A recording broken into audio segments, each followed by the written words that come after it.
Jadi teringat Prof, mungkin ada aspek marketing dari pinjol ini Prof yang membuat masyarakat tuh terjerat. Mungkin karena keinstanannya itu Prof. Karena ada pepatah bilang sesuatu yang instan itu biasanya tidak baik. Baik itu dalam bentuk pinjol. Kamu nyindir kamu. Kalau nyindir jangan nyindir capres. Kebaca deh. Aduh, ketahuan gitu. Ya udah deh, kok kebaca berarti udah tersimpulkan ya kali ya. Kita lanjut aja. Enggak, tapi kalau misalnya pinjol berarti nggak boleh? Pinjol nggak boleh. Pinjam langsung nggak boleh? Pinjam dulu 100. Pinjam dulu 100, itu udah lewat trennya. Udah lewat, Kayaknya ya. Prof pernah bikin juga tuh kemarin kan, pinjam dulu 100. Iya kan? Oke, siap. ya kok turun tangannya nih, siapa yang mau nanya tadi? Aku mau. Aduh, sebentar ini Dari dulu. tadi kan ini gak adil nih karena kita nengok ke sana semua. Bang Beri Saya nanya ke ingin belakang. melihat ke Oke. belakang. Kayaknya betul sih. Di Ternyata manakah ada juga suara? orang-orang di belakang nih. Tuh, sabar. Kayaknya abang itu tuh dari tadi Saya tuh. yang pakai kakak yang pakai baju hitam silahkan datang ke kursi panas kami. Oke, tepuk tangan dulu teman-teman. Iya. Mana tahu gugup kan sebelum bertanya biar semangat nih. Iya. Halo Prof, saya Maria Simbolon saya seorang guru sekolah inklusi. Tapi saya ingin bertanya sebelumnya Horas, selamat datang di kampung kami Prof. Saat ini saya belum memutuskan memilih siapa. Jadi semoga jawaban Prof hari ini meyakinkan saya atau orang-orang yang belum memutuskan. Kami sadar sekali bahwa Prof adalah seorang yang idealis. Tapi apa sikap idealis ini bisa akan tetap Prof bawakan saat menjabat nanti. Kami bosan Prof dengan politisi yang berjanji tapi melempem dan membisu ketika menjabat Prof. Tabrak. Prof. Oke. Prof orang hukum pasti tahu kan selama ini apa kebuntuan dari reformasi hukum sampai penegakan hukum kita begini-begini saja Prof.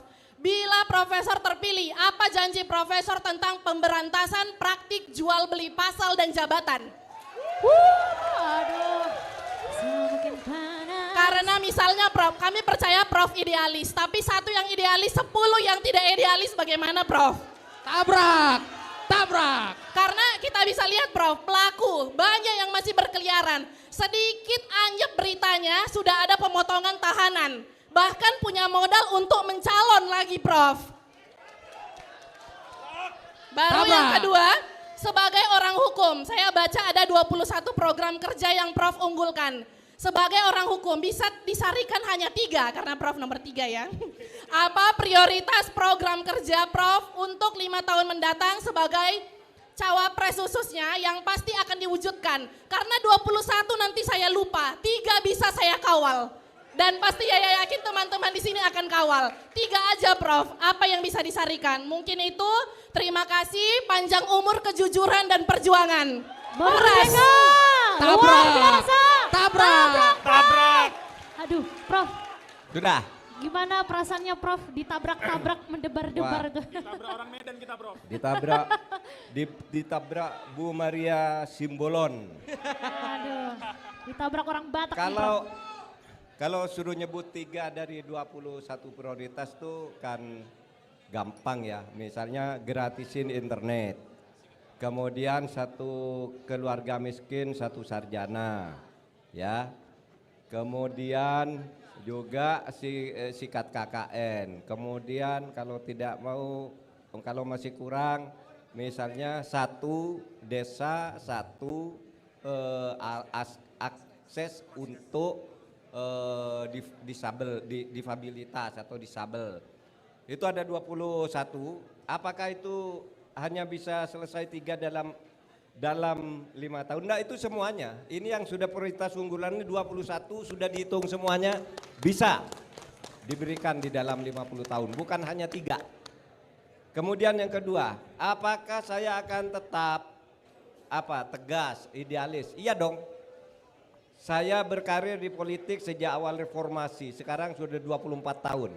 Mungkin ini adalah tahun saya yang terakhir, periode saya yang terakhir. Kalau Tuhan mengizinkan 5 tahun lagi. Saya tidak akan membuang reputasi saya selama 24 tahun ke belakang. Lalu akan mengubah diri 5 tahun ke depan. Justru saya akan semakin tegas dan membuat jaringan-jaringan agar ketegasan itu menular ke birokrasi di mana saya memimpin. Itu saja sebenarnya. Hambatan politik dalam dual beli hukum dan jabatan gitu ya. Yaitu masalahnya kan ada di penegak hukum, ada di birokrasi penegak hukum, ada di pejabat-pejabat. Kita sudah tahu siapa pelakunya, tuh kita udah tahu. Pelakunya sudah tahu, siapa yang memberitahu. Yang memberitahu itu SIGI dari Transparansi Internasional, bahwa Indonesia itu negara koruptor-koruptornya itu ada di DPR, ada di pengadilan, ada di birokrasi. Caranya begini, caranya tuh antara lain caranya itu antara lain adalah trading influence. Itu memperdagangkan pengaruh. Kalau saya punya jabatan, kalau kamu punya ini, kamu saya kasih, asalkan nanti tolong sahamnya beri ke sana ya, sekian persen. Nah ini nih punya saya nih, cuman enggak tahu. Kamu saya bantu untuk mendapatkan proyek karena saya pejabat. Kamu saya bantu, saya kasih ini, tapi milih itu ya, gitu. Itu namanya trading influence. Itu bagian dari korupsi sebenarnya, ya. Nah, oleh sebab itu nanti menyelesaikannya di situ, di aparat penegak hukum. Dalam semua proses pembuatan hukum di undang-undangnya, bahwa mungkin kesulitannya Pak Mahfud kan sendiri, ada 1 orang Pak Mahfud idealis, yang sekelilingnya 10 tidak idealis. Kalau ketahuan udah disikat dulu ini. Iya, tabrak. Tapi kalau tidak ketahuan, saya bertanggung jawab ke rakyat. Loh ini loh, ada orang di sekeliling saya bajingan-bajingan ini, kan gitu. Kan saya tidak salah kepada rakyat. Iya kan, kalau orang sudah tahu, orang yang lebih tinggi misalnya punya kekuatan apa, lalu tidak bisa kita berikan. Tapi saya sendiri akan tetap tabrak, kan gitu. Makanya judulnya tabrak Prof, tabrak. Tabrak Prof. Sudah cukup, apalagi? Ada lagi enggak? Oke. Terima kasih. Oke, bentar Kak. Bang Rio, Bang Berry. Kalau tadi yang muda-muda saya pengen pilih yang seumuran sama Prof dulu deh, yang pakai baju putih di Yang depan seumuran ini. sama Prof, ini ngecek kayaknya Prof. Enggak, maksudnya biar yang berumur juga boleh bersuara nih biar Bang. boleh Oke. juga ya? Langsung duduk di kursi Waduh. panas, sudah siap sepertinya Siap. nih. Keren. Silakan Prof. Salam tabrak Prof, salam anak Medan, salam Horas, salam Jua-Jua. Nama saya Sarifin Bangun Pak Prof. Sarifin Bangun, saya berasal dari Kota Brastagi. Saya seorang ASN, pemerintahan Kabupaten Karo, Sumatera Utara. Ya. Di sini Pak Prof, saya mengutarakan ke Pak Prof, saya menangis tapi tidak meneteskan air mata. Karena saya kuat melihat tabrak Prof. Pertama-tama saya adalah korban kriminalisasi Undang-Undang ITE Indonesia. Kenapa saya sebutkan? Ketua revisi Undang-Undang ITE Bapak Profesor Henry Subiakto, saya sudah berkomunikasi 3 tahun. Nah, saya terima hukuman penjara pasal 28 ayat 3, kena saya 2 tahun. Pasal 27 ayat 3, kena saya 2 tahun. 1 tahun saya menerima 2 kali hukuman. 1 tahun saya tanpa matahari dan tanpa udara segar di sel Polres Tanah Karo. Rumah saya ukuran 5 kali 10. Saat penangkapan 16 Oktober 2020, saya dikepung 20 oknum polisi dengan mencerit. Tengah malam, saya tinggalkan istri saya di rumah dalam keadaan pingsan. Saya diperiksa sampai jam 4 pagi. Saya tergeletak sampai 7 jam tidak sadarkan diri. Sehingga saya stroke. Saya dioper ke rumah sakit. Akhirnya tulus saya jalani 4 tahun penjara. Padahal saya terbayang ada koruptor di Indonesia 5 miliar, dia hanya kena hukuman 4 tahun penjara. Saya terima, saya tulus 4 tahun penjara. Saya menjalani di 3 kabupaten Sumatera Utara. Bahkan tidur samping saya harus orang yang sudah 17 tahun di Nusa Kambangan. Saya tulus, saya terima, saya duduk di kaki Tuhan. Amin. Saya bebas 21 Maret 2023. Karena kekuatan Tuhan saya sehat, padahal udah sering opname.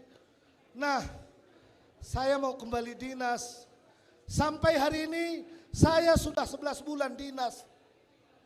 Sampai hari ini gaji saya sebagai pegawai negeri sipil dirampok 100% oleh pemerintahan Kabupaten Karo. Tapi saya sadar, NIP saya bukan dari Bupati dan Sekda Karo. NIP saya dari negara. Saya bicara di media sosial. Awal Maret saat COVID se-Indonesia, seluruh dunia anak-anak kita pun sekolah dari media sosial. Saya berbicara di media sosial hanya menyangkut judi, narkoba, korupsi di Sumatera Utara. Kenapa? Saya sadar peredaran narkoba nomor 1 di Indonesia adalah Sumatera Utara saya, tanah karo saya. Hanya itu, dan sampai hari ini saya betul-betul tergetak. Dan puji Tuhan, saya sudah keliling seluruh Indonesia. Bahkan saya ke kantor Bapak Menko Polhukam. Saya tidak ketemu dengan Bapak. Tapi justru saya hanya berdoa. Tadi saya di gereja, hanya jarak 2 meter. Dan saya tetap berdoa, Tuhan pertemukan saya dengan Bapak Mahmud. Karena ada tabrak Prof. Tabrak Prof. Terpuji nama Tuhan, terima kasih. Saya korban kriminalisasi Indonesia.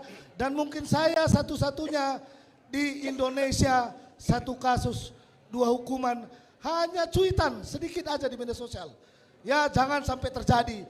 Dan hari ini walaupun revisi katanya, saudara saya ada saya bawa, hanya di grup WA.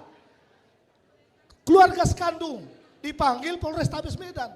Saling berselisih di grup WA. Jadi tabrak Prof. Saya tahu di Inggris tidak ada undang-undang ITE, perdata yang ada di sana. Stop. Stop.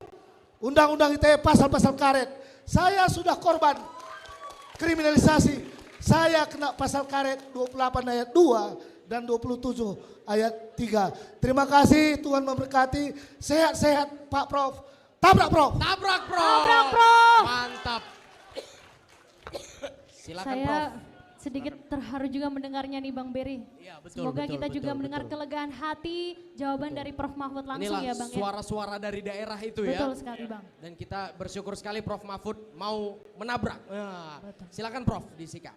Ya, ini banyak jawabannya ini. Pertama mulai dari Undang-Undang ITE dulu ya.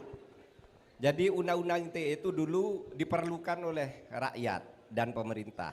Ya, kan dulu begini, banyak sekali fitnah berseliweran lewat pada waktu itu ada BBM namanya. Masih ingat ya ada BBM ya sebelum WA. WA ini lebih gencar lagi. Ya, lewat internet, lewat email. Waktu itu belum ada podcast apa itu waktu itu.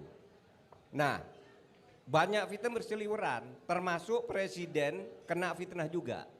Waktu itu Presiden SBY kan kena fitnah macam-macam tuh, nerima suap lah, punya istri lagi lah, yang semuanya Presiden SBY ngadu ke polisi, pelakunya dihukum. Tapi kemudian orang bilang kalau gitu perlu nih undang-undang ITE, dibuat undang-undang ITE yang isinya itu barang siapa nyebarkan berita bohong menurut pasal 28E ancamannya sekian-sekian. Fitnah ancamannya sekian-sekian. Hukumannya diperberat agar orang kapok maksudnya. Tapi kemudian ternyata banyak yang jadi korban undang-undang ini. Pertama Prita Mulyasari. Ingat ya, Prita Mulyasari itu hanya kirim email ke temannya. Saya dirawat di rumah sakit ini, pelayanannya jelek. Lalu dia dianggap menyebar fitnah, dibawa ke penjara. Ya kan? Wah, ini kok undang-undang ITE itu malah menekan rakyat. Lalu ada Baik Nuril di Sumatera, di NTB. Itu, Iya. Iya kan? Iya, kita amnesti, kita kasih amnesti. Baik baik Nuril itu dilecehkan oleh atasannya, malah dia yang dihukum karena dia memberitahu, padahal dia bukan dia yang nyebar, dia dihukum. Presiden kasih amnesti. Lalu ada Saiful Mahdi di Aceh, saya tuh yang itu kalau sudah dihukum, kalau enggak, kalau dihukum itu sudah kurang 3 hari gitu, mau selesai hukumannya, itu berarti hukumannya inkrah. Tapi 3 hari sebelum hukuman habis, kita beri amnesti. Saya bekerja mati-matian, hari ini harus keluar amnestinya. Kalau enggak, lewat 3 hari lagi berarti ini udah selesai hukumannya, pecat dia. Amnesti keluar, dia langsung masuk kerja lagi. Nah, Bapak ini tidak dapat amnesti, sudah menjalani kan. Terlambat ketemu saya.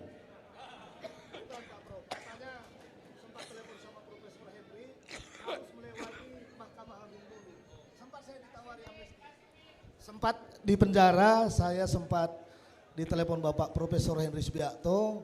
Beliau adalah Ketua Revisi Undang-Undang ITE 2021. Saripin Bangun, kamu mau amnesti? Saya periksa berulang beratus kali bersama profesor yang lain. Secuil pun tidak ada yang salahmu.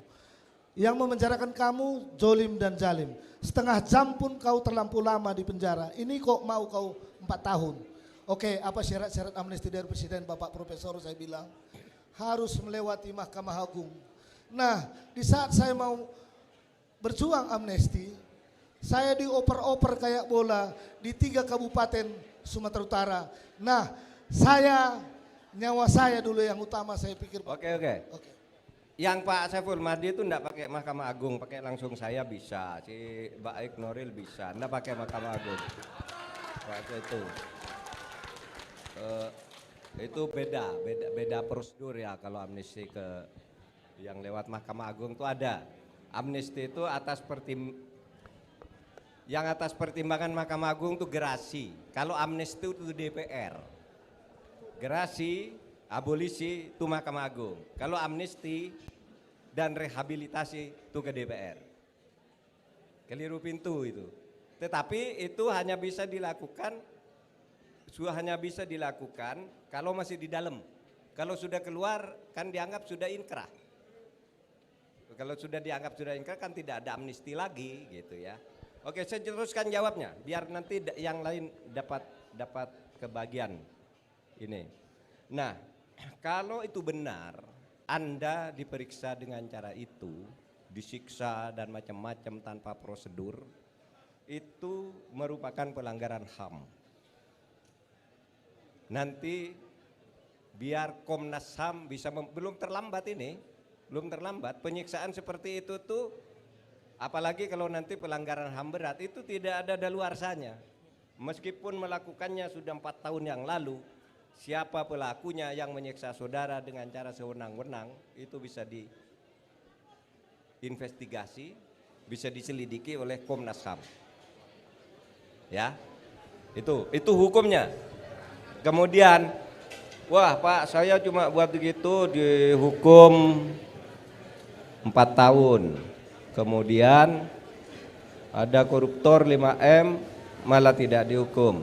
Ya, memang banyak yang begitu, tapi banyak juga koruptor yang dihukum bertahun-tahun. Yang kami lakukan misalnya,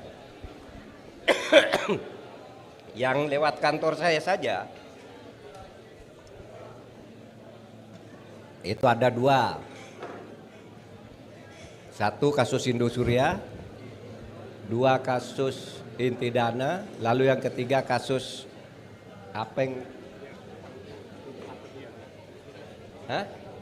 yang kelapa sawit. Itu hukumannya 12 tahun sampai 18 tahun masuk. Jadi tidak semua koruptor itu bebas, enggak. Banyak yang udah masuk.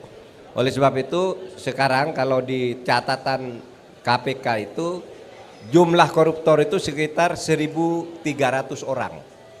Artinya koruptor itu banyak yang ditangkap. Ya ada yang bebas berkeliaran, itu yang punya jenis-jenis kolusi yang terus kita selidiki. Sebenarnya koruptor itu tidak. Jangan berkata, Pak itu koruptor kok pada bebas. Nah, catatannya 1.300 ada nama, ada alamatnya. Yang sekarang itu tercatat di data negara. Karena saya berkata begini, jumlah koruptor di Indonesia itu 84% adalah lulusan perguruan tinggi, kan saya bilang gitu. 84% itu berarti 84% dari 1.300, ya kan? Berarti jumlah koruptor itu kira-kira berapa? 900 orang, itu sarjana ke atas. Nah, kok gede? Ya enggak juga, karena jumlah lulusan perguruan tinggi itu 17.600.000. Berarti kan tidak ada 1% nih yang lulusan perguruan tinggi. Jadi perguruan tinggi jangan sedih juga. 84% itu dari koruptor gitu. Nah, kalau gaji saudara tidak diberikan, memang hukumnya begitu. Di dalam undang-undang itu siapa yang dijatuhi hukuman pidana dan sudah inkrah itu sudah dianggap salah karena tindak pidana yang diancam pidana lebih dari 5 tahun. Meskipun misalnya ancamannya 6 tahun tapi dihukum 1 tahun, tetap dianggap pidana berat. Maka dia tidak berhak lagi menjadi pegawai negeri. Titik ya. Tetapi kalau saudara belum dipecat kok gajinya tidak diberikan, nah itu tindak pidana sendiri dari pejabatnya. Ini bisa diusut ini. Bisa diusut ini. Loh. Saudara belum pernah diberhentikan. Berarti gaji terus mengalir. Berarti itu masuk ke kantong siapa tuh harus dicari. Ini korupsi tersendiri nih. Paham? Gitu ya. Oke, pertanyaan yang lain. Oke. Lanjut, Sebentar. kita lanjut tabrak. Makasih Pak Sarifin. Baik, terima kasih Pak Sarifin ya. Ayo Pak ya. Ayo Pak. Pak, semangat Pak. Saya ingin Di belakang dulu lah, yang Kak. Tadi di kan belakang dari dulu. depan, di belakang kita nih maksudnya. Di belakang Prof ada orang juga di loh. belakang Prof. Kayaknya yang di Yang mana? belakang juga perlu diperhatikan nih. Yang pakai topi itu, Ber. Yang pakai topi Ya, Ya boleh. Pakai topi tuh, panggil dong.